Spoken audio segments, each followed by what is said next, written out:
perspective, what makes Winnipeg unique? Winnipeg is unique because of you. All of you who are talking to me make this a very special place. All of the people who are here. And Winnipeg has a very unique history, too. And I'm a real fan of history, a real history student.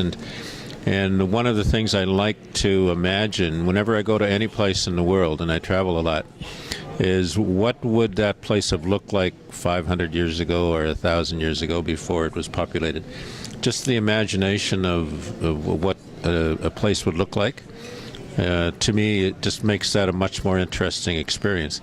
And in Winnipeg, Winnipeg's rich history is really what makes this a special place. The word Winnipeg is an Ojibwe word, and it means a place where the water is muddy, the place where the water is all stirred up. It's not really about muddy waters. It's a place where the water is all stirred up. And so it's because in Winnipeg, two rivers meet, and they join into one river and flows north to Hudson's Bay. And that stirs the water up and makes the water look a little dirtier, but it's really just because the water is all stirred up. That's why it's called Winnipeg. In our language, we would call it Winnipeg-O, which means the place where all the dirt gets stirred up by the water. So it's the uniqueness of the place, plus the people who are here, because there is no other place in the whole world that has a history like this place does. And so I love to understand what that history is. It helps me understand who I am, and it helps me understand who all of the other people who are here are. So I love this place. We read the quote, "We have described for you a mountain. We have shown you the path to the top. We call upon you to do the climbing. What do you believe the other side of the mountain looks like?" Well, the quote is in the context of the work of the Truth and Reconciliation Commission. And what that referred to was the fact that there was a great deal hidden from Canadians about the experience of Indigenous people in this country. And our intention was to reveal that story, to reveal that history, and to make people aware of why things are the way they are when it comes to Indigenous people. And by doing that, by making people aware of what it is that exists and why things exist, we are now saying it's our obligation to do something about it. And what is it that we must do is really the big burning question, because there's so many things that we have to do. We set out in our calls to action 94 different areas where we said things need to be done and need to be addressed. But the vision of all of that for us was that we want people to believe that they can have a better relationship with each other in this country. We want Indigenous people and non-Indigenous people to believe enough in each other that they will work towards having a better, mutually respectful relationship.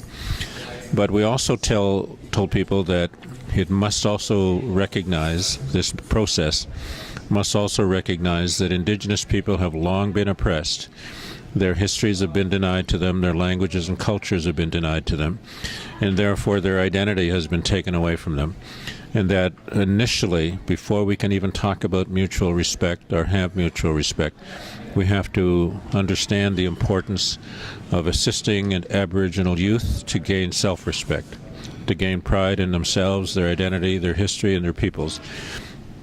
Because it's that lack of pride, that lack of knowledge, that lack of awareness that is contributing to such widespread despair among Aboriginal youth, and why young Indigenous people around the country and in our communities so easily give up on life.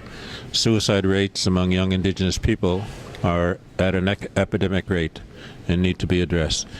And part of the answer lies in giving them back their sense of hope and their sense of belonging and their sense of identity. Yeah. Okay. As kids, how can we help contribute to the Truth and Reconciliation? What we have said, and what I have said many times, is that it begins by being friendly towards each other. The context or the concept of reconciliation is about being friends. And the interesting thing is that young people, children particularly, naturally become friends with each other and naturally are friends when they play together. It's at a certain age that separation comes to be, and it's the responsibility of adults to ensure that we do not do whatever it is that we're doing to drive those children apart, to interfere with that natural friendship that they have with each other. And so the young children who are friends with each other in the sandbox need to continue to be friends as they grow into adulthood. And that will allow them to be respectful towards each other as adults too, and to believe in each other, and to understand each other, and to know that they are not enemies. And so as young people, what we ask of you is we ask of you to continue to be respectful to each other, to continue to be friends with each other, and to step forward and speak up when you see that people are not talking respectfully to and about each other. So